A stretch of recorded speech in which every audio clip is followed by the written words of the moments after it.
검찰 비상계엄특별수사본부가 이르면 오늘 윤석열 대통령을 기소할 것으로 보입니다. 현재 심우정 검찰총장은 전국 검사장들을 모아 회의를 열고 있는데요. 현장에 나가 있는 취재기자 연결해 알아보겠습니다. 조성음 기자. 네, 대검찰청에 나와 있습니다. 대검찰청은 오늘 오전 10시부터 고위공직자 범죄수사처가 송부한 윤석열 대통령 사건의 처리 방안에 대해서 회의를 열고 있다고 밝혔습니다. 심우정 검찰총장의 주재하에 대검 차장과 부장, 전국 고지검장이 회의에 참여했는데요. 윤 대통령 구속기간이 하루 앞으로 다가온 가운데 기소 여부를 결정하기 앞서 지휘부 의견을 모으려는 것으로 보입니다. 앞서 검찰은 지난 24일 서울중앙지법 김석범 영장전담 부장판사가 윤 대통령의 구속기간 연장을 불허하자 어제 새벽 2시쯤 구속연장을 재신청했습니다. 하지만 이번에도 허가받지 못했습니다. 법원의 불허 근거는 공수처법 26조입니다. 공수처가 수사 관련 서류와 증거물을 지체 없이 검찰에 송부하고 검찰은 공수처의 공소제기 여부를 신속히 통보해야 한다고 규정하고 있는데요.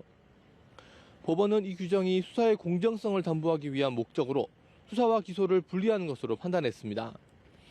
독립된 수사기관인 공수처의 수사 결과를 검찰이 보완할 권한이 없고 기소 여부만 판단할 수 있다는 취지입니다. 따라서 내일 윤 대통령 1차 구속기간 종료 전에 기소 여부를 결정해야 하는데요. 구속기간 종료 전에 기소를 하지 않으면 윤 대통령은 석방되고 기소를 할 경우 1심 재판 기간 최대 6개월까지 구속이 가능합니다. 검찰은 윤 대통령을 추가 조사 없이 구속 기소하는 쪽으로 무게를 두고 있습니다.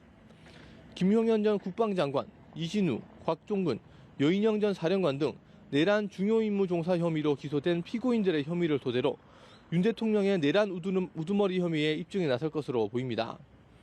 윤 대통령 직접 조사는 시간상 어려운 데다 시도를 하더라도 윤 대통령 측에서 협조할 가능성은 낮아 보입니다.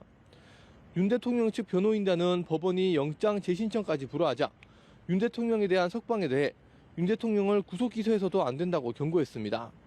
또 구속영장을 다시 신청한 것 자체가 부족한 수사를 자인한 셈이라며 검찰이 기소를 강행한다면 공수처와 함께 책임을 지게 될 것이라고도 주장했습니다. 지금까지 대검찰청에서 전해드렸습니다.